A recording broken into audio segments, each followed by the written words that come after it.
Ex-prisoners of Reddit, what was the scariest thing you saw whilst on the inside? I did a couple years when I was young and dumb. The craziest shit I saw was actually in the county jail and not the state prison.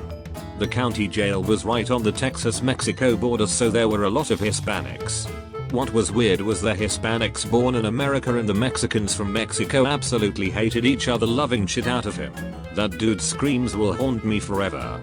I also saw a guy take a blade from a small pencil sharpener, tie it to a toothbrush and then slice a guy's face from ear to ear while he was sleeping. The guy lived, but it looked like a fucking murder scene. Not in prison but in the jail tank for a few days for a speeding violation with some boots. I got out the next day. Gangs of felons would hang around in there and wait for guys to get sleepy and do nasty things to them when they would doze off. The walls were solid concrete, no camera, only a small window in the door with about 40 men inside. They would only check on us every 3-4 hours or if someone started hollering. Use your imagination. This was Harris County lockup in Houston over a decade ago. Not me, but my husband was in prison as a young adult. He said that they had a way of checking your ego in the spot he was at. The toughest guys would come up to you on your first day and ask how many push-ups you could do. If you were smart, you would just sorta blow it off or laugh it off and move on. If you were a stupid show-off or had something to prove, you would claim a large number or talk yourself up. If you did that, then they would be all friendly and be like, oh, let's see it, so the poor guy would do as many push-ups as they could. The tough guys would gas the new guy up, acting friendly, pushing him to do more. They acted impressed and joked around. Then as soon as the new guy had done as many push-ups as possible, they would jump him and beat him up. He would be helpless to resist because he had maxed himself out on push-ups. Afterwards, any guy with an ego was normally really quiet for the remainder of their stay. Jail prison is the great equalizer. If you walk in like you're going to run the place in a week, then you will be brought down to earth pretty quick. If you act humble, show a little respect and brush off small things, people will at the least leave you alone. I have a friend who used to work in corrections. They had an inmate who had a habit of assaulting and raping other inmates. This guy was serving a life sentence for murdering his grandparents, raping grandma before and after the murder, and mutilating the corpses. He had been in since the 1980s and nobody had been able to live with him because he was such a dangerous maniac. They decided to bunk him with a huge guy who was in for a ton of gang-related, violent offenses. My friend said that Department of Corrections figured that since the new cellmate was 30 years younger and covered in muscles, he would be able to handle himself. Within the first few days, the big cellmate asked for protective custody and claimed he had been raped. It seems that this old rappy murderer had made a bet with his new cellmate that whoever could do the most push-ups would get the better bunk in the cell. After our young gang member cranked out a ton of push-ups, he was so tired that he couldn't stop the beating or rape that followed. Last I heard, old rappy murderer had a room to himself. The rape was never prosecuted because the gang member was unwilling to testify because he couldn't risk people finding out.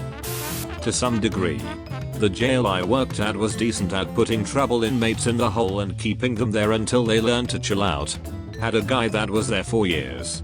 He finally got tired of it and eventually was able to get back into a more regular unit after making some deals with the captains about behaving.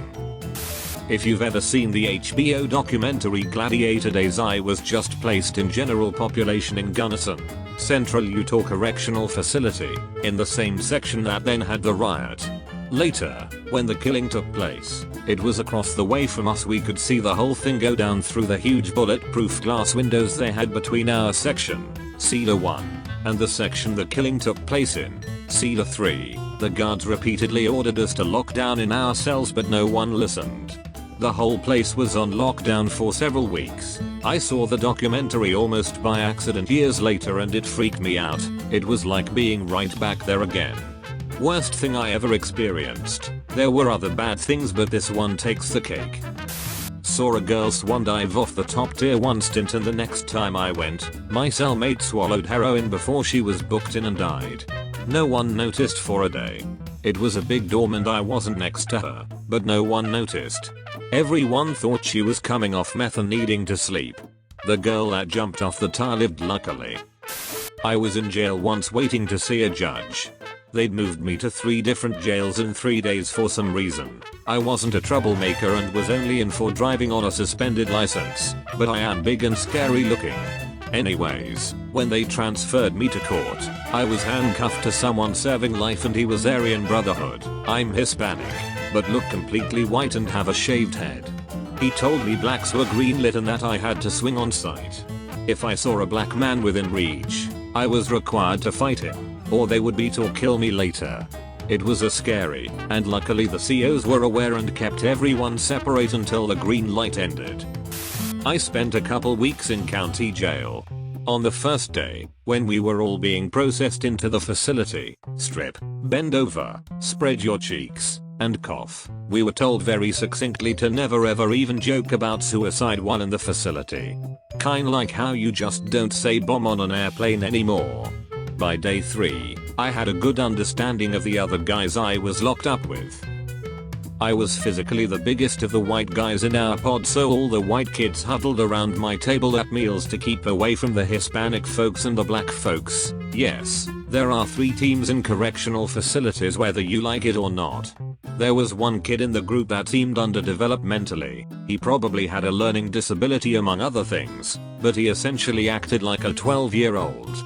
I knew early on he was going to get himself in trouble because he never stopped talking or moving, and he was rubbing everyone the wrong way. I tried to tell him to chill out and be invisible, but he was not understanding what I was telling him. I had been there a week when the 12-year-old finally lost his cool completely. He was in the shower, singing and joking around, putting on a performance that went too far, and he pooped on the floor as a joke. After the other guys in the shower grabbed their towels and ran, he proceeded to kick the poop all over the walls and into the other shower stalls. I didn't shower for the rest of my stay, truth be told. It turned into a big scene, and then when the trustees came in to clean up the poop all over the walls, it turned into an even bigger scene. The whole time, the 12-year-old was locked in a cell near the showers, laughing and joking as other inmates had to clean up his poop and make the shower area sanitary again. State-run facilities have standards after all. The next day, everyone was looking at the 12-year-old with hate in their eyes. Kinda like Gomer Pyle in Full Metal Jacket. Everyone missed their showers the day prior due to the poopsident, and then the kid was still up to his antics at breakfast the next day. Everyone got really cold toward him, even openly mean. I'll admit, I started ignoring him completely after the poop. It took him a day or 2 to realize he was hated by all, and then his personality changed dramatically. He became sad, despondent, and started talking to the COs because the other inmates wouldn't talk to him anymore. He fucked up and told the COs that he should just harm himself and make everyone happy, and that was all it took. They dragged out the blue burrito. This is the scariest thing I had seen in jail. The blue burrito was a 10-foot long blue foam mat, like you would use in gym class, with 2 12-foot long red belts attached. They laid it out on the floor, forced the 12-year-old to lay on the mat, and then they rolled him up with his arms at his sides into the blue burrito. The 2 long red belts clipped together at the top and bottom of the burrito, keeping it all nice and tight. This was the suicide protocol at the jail. No counseling, no medical ward. You lose the ability to move. They put that poor bastard in the burrito around 8 PM, dragged him into his cell and left him laying on the floor, wrapped up tight, until breakfast the next morning. Around 8 AM, the child molesters and gang members in protective custody get to eat breakfast first. Imagine being unable to move, barely able to breathe, with no end in sight for 12 hours on the floor of your 8x8 cell. My cell was up above his, and I heard him weeping and moaning in agony all night. He didn't say a word to anyone, or look anyone in the eye for that matter, for the rest of the time I was there. One night in the blue burrito broke him. At least it wasn't the suicide chair, or whatever the proper term is. The local jails around here have this chairs that COs will strap somebody into for easy transport. At least around here, if you threaten to harm yourself, you'll get stuck in a suicide smock with no underwear, and they'll put you in the medical ward, where you basically just stand in your cell and wait. I think you get magazines if you behave long enough. On a tour I did of the jail, an inmate got in trouble for pasting the pages of the magazine to the window of her cell. Obligatory, not a prisoner but an ex-correctional officer. I once had to work overtime in a segregation unit. The first thing that happens upon entering this unit is we get a call that an inmate who was out on a medical trip was coming back in and was to be placed into a suicide watch cell.